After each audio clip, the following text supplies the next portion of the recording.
In 1980, the average American family bought a car, drove it for about 12 years, performed most basic maintenance themselves, and sold it for parts when it stopped running. The total ownership cost of that car, spread across its full lifespan, was roughly $3,500 per year in today's dollars. In 2026, the average American car loan now extends past 7 years. The average monthly car payment is over $750. Insurance is an additional $200 per month.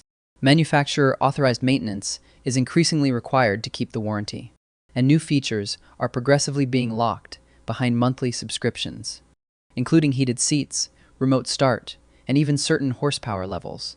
On cars, the owner has already paid for. Same country, same need for personal transportation, completely different math. And the difference has nothing to do with cars being safer, nothing to do with people choosing luxury, and nothing to do with technology being more expensive to produce.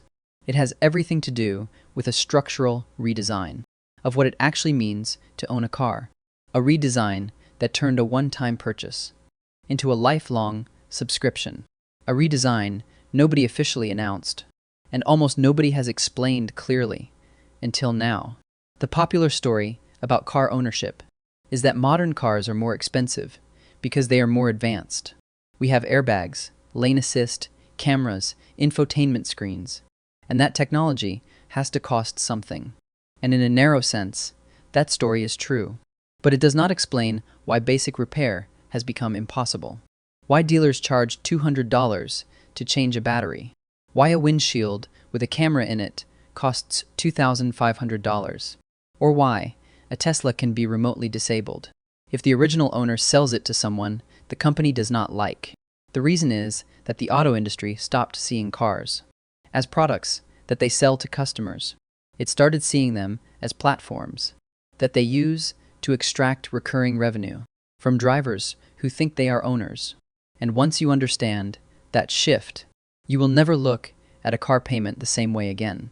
So it is time to learn how money works, to find out why owning a car no longer actually means owning it. Okay, so the first thing to understand is that car ownership used to be a property right. You bought the vehicle, you got the keys. You could fix it, modify it, sell it, or strip it for parts, and the manufacturer had no further claim on it. That relationship has been quietly dismantled over the last 20 years through 3 intertwined legal and technological changes.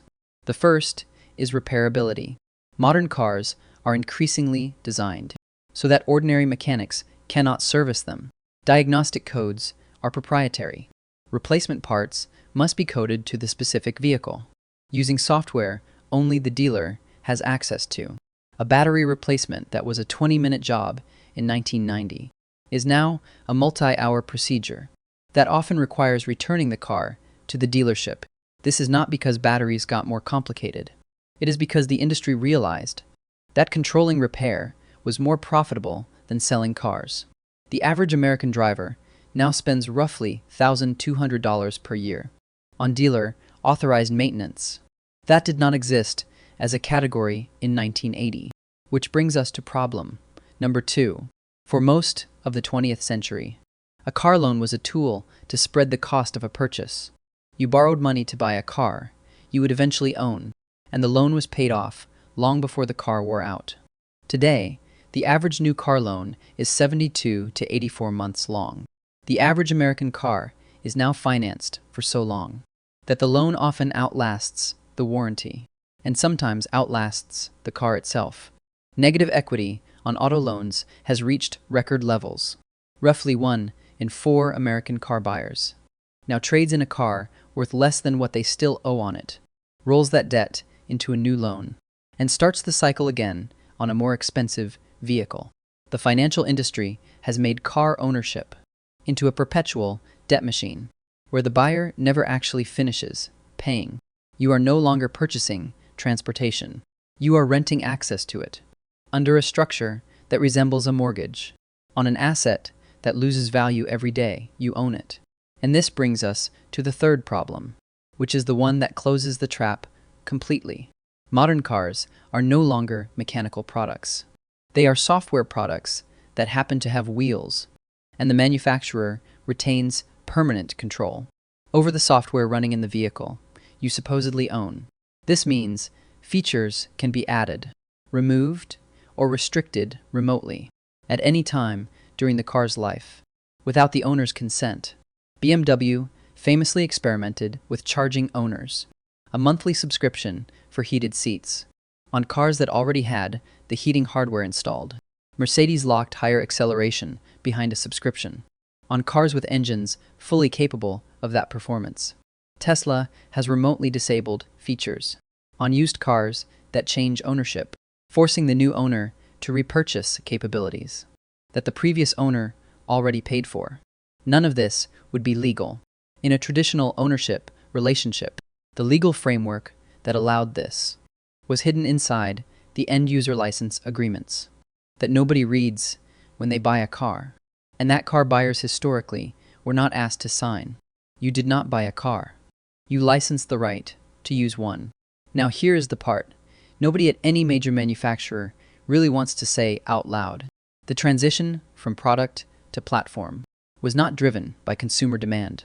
It was driven by Wall Street's preference for recurring revenue over one-time transactions. A car sold once generates one moment of profit. A car licensed permanently, with mandatory maintenance, mandatory software updates, optional feature subscriptions, and locked aftermarket repair, generates revenue every month for the life of the vehicle. The same vehicle, sold the same way to the same customer, now generates roughly 4 times more lifetime profit for the manufacturer than it would have in 1980, even though the actual production cost has not increased proportionally. The system isn't broken. It is working exactly as designed for the people who designed it.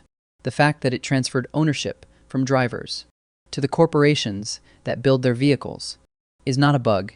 It is the entire business model.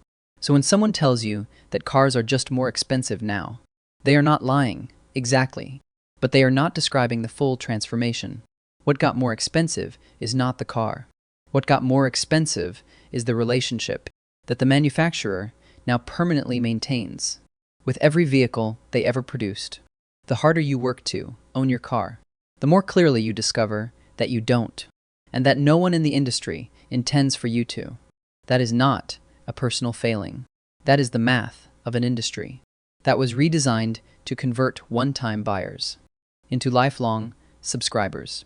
If you want to understand which other purchases in your life have quietly turned into permanent subscriptions, go and watch this video next. And don't forget to like and subscribe to keep on learning how money works.